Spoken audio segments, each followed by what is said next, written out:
to opiate the boomer generation. They did not want the boomer generation to cohese, to come together. They wanted us to be a spaced out, drugged out, pieced out generation as an antithesis to our parents' generation, okay, to this war. They didn't want us talking to our parents, and they needed this antithesis so that then they could start to dismantle America and our Constitution and use the drugs to do it. Because not only could they use the drugs to dismantle the Constitution with our rights, but they also used the drugs to create huge, big slush funds, okay? And that's how come we don't have an independent media. That's how come a lot of things. Because, I mean, these slush funds, this has been going on since the 1800s, okay? And anytime you have a prohibition, you can sell something for more than, 8 times what it's worth, okay? And what happened was, because, see, the secret societal system's been around for a while. They'd done this before. They'd done this in the 1860s. There was a generation that didn't cohese in the 1860s. You can go talk to social scientists. They'll tell you about it. Okay? And why didn't that generation cohese? Because of the assassination of a president, war, and opium. Okay? And when the generation doesn't cohese, because there's a cycle of 4 generations. When we just have 3 generations, we are more susceptible to the machinations, the corruption of the secret societal system. So when, like I say, they tried it again, and the cycle of generations has a lot of moving parts. So there's some intelligence there, okay? And what we did as a generation was we jumped aside and created a counterculture. That counterculture was able to survive because in the 1860s, when that generation didn't cohese, some of the people went to the generation before, some of them went to the generation after, some of them went just out in the woods and did weird stuff, okay? And part of what the counterculture stood on was what some of those people did, okay? And then we cohesed as hippies around a joint being smoked around a circle. Basically, they wanted us to go all the way to the needle. We stopped at the rolling paper. Okay, and then what came out of the hippies? Okay, the History Channel did a big 2-hour special. Peter Coyote narrated it. At the end of the day, they say what came out of the hippies was the personal computer and the internet.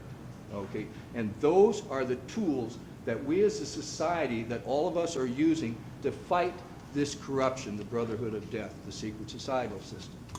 Okay, because with the personal computer, I can make a book. I can run a publishing company, okay?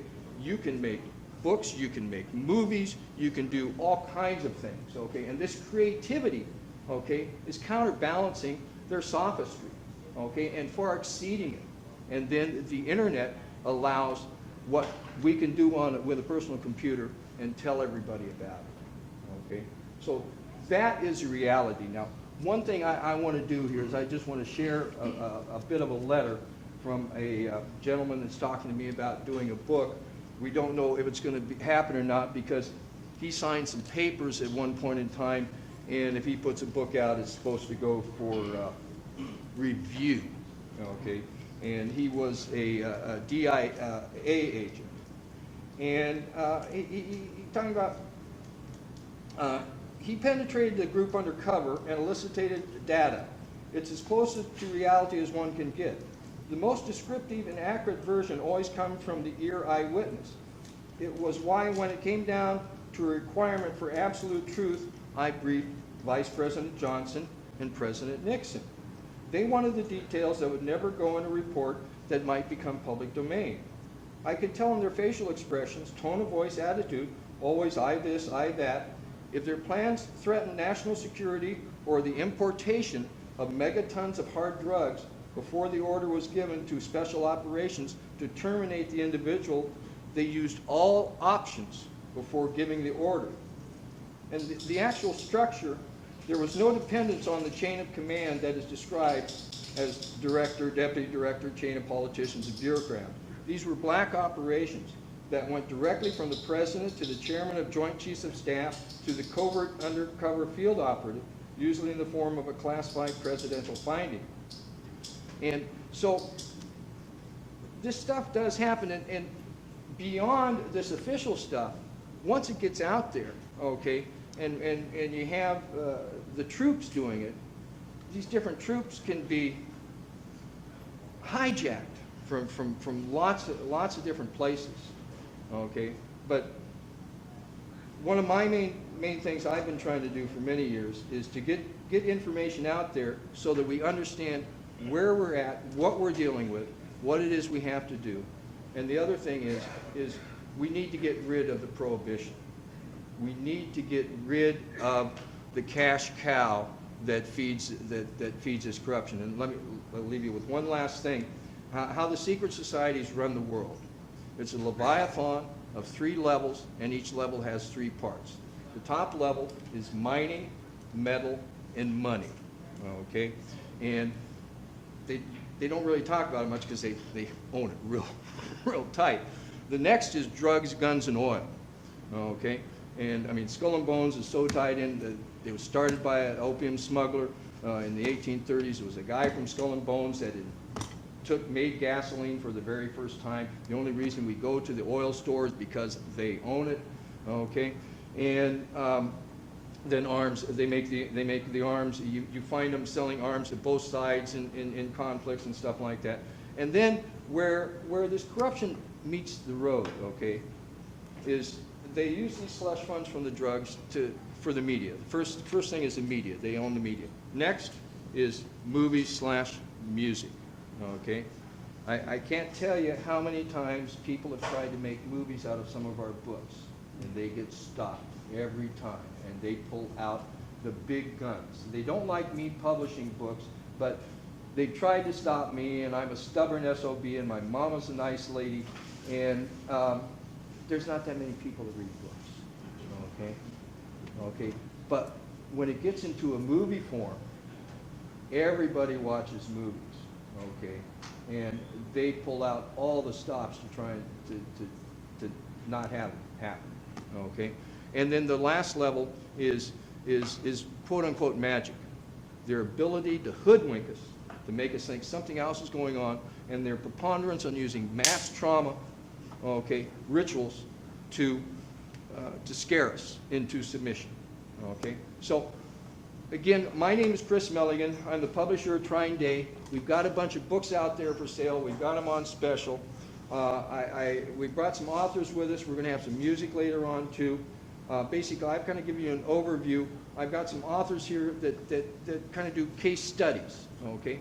First, I've got Sherry Seymour, who wrote the book Last Circle. She was a good reporter, and she got pulled into this side of the story and has written some amazing stuff. We've got Daniel Hopsucker here with us, a kind of an LA native. And he wrote a book, Burying the Boys. Actually, it was the first book that I ever did. He was on my list, CIA Drugs, and he was saying, my book has been with an agent for a couple of years, and nobody's going to print it. Finally, after hearing that a while, I says, listen, Daniel, I've got a computer on my desk. They tell me I can make a book. Let's make a book, okay? So we made a book and got him in trouble. He's been sued a bunch of times because the guy stumbles across and is talking about, ongoing operations. I mean, there should be a Klieg light at both of these people's doors, and the nightly news should be there all the time because they're breaking stories, but they're ignored. Okay? So they're going to speak some. And then I have John Potash. He's got a book that's not out yet called Drugs as Weapon Against Us. And again, it's a case study of showing how they use the drugs, and especially targeting the people on the left, and when they try and get things doing, and then they say, well, here, why don't you just go get stoned? Okay, so again, I thank you all for coming here today. We're going to have each person is going to speak a little bit, and then we're going to open the floor to discussion. We've got books to sell. Anytime anybody wants to go buy a book, go buy a book. We've got these authors here to sign them. They aren't around very often. Daniel isn't around very often. His book is hard to get. So take advantage of it, and thank you all for coming. Thank you.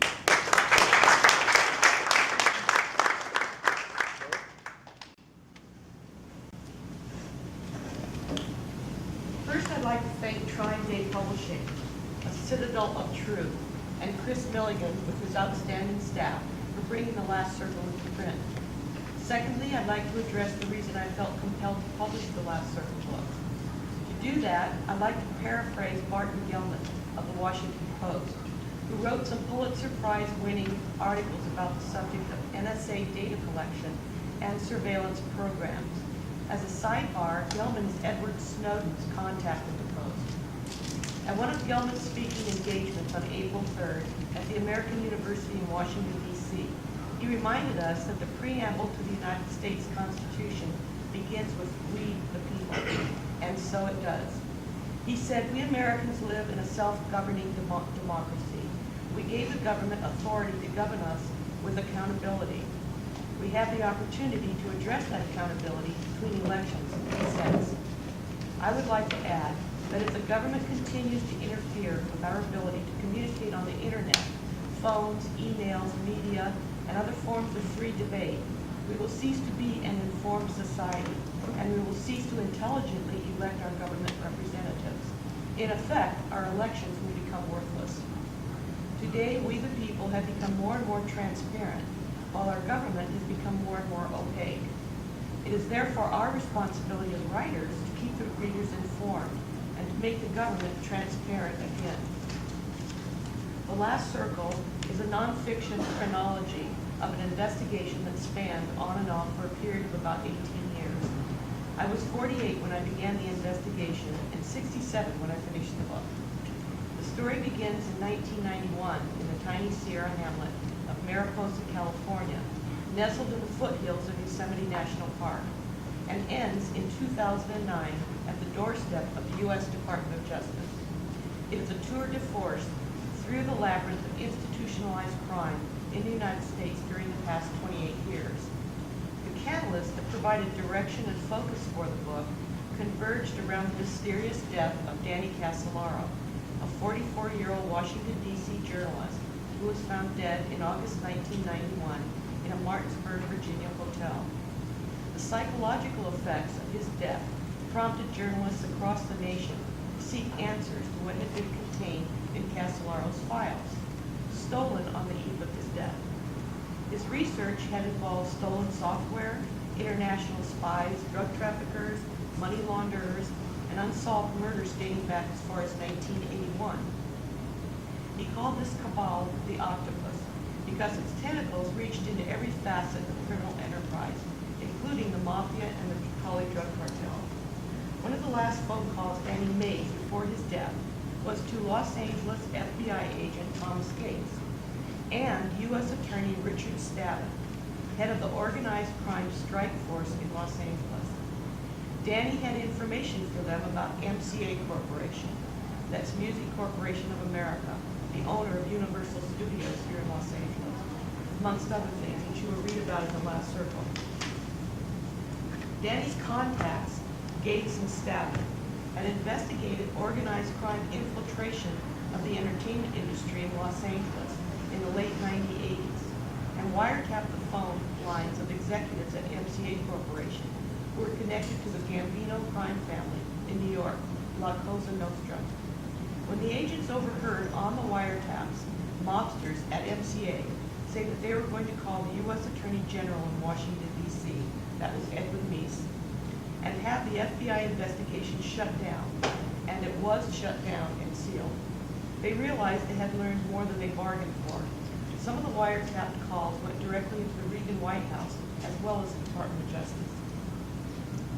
Exclusive interviews with the aforementioned agents and summaries of the wiretaps comprise Chapter 22 and 23 of The Last Circle book.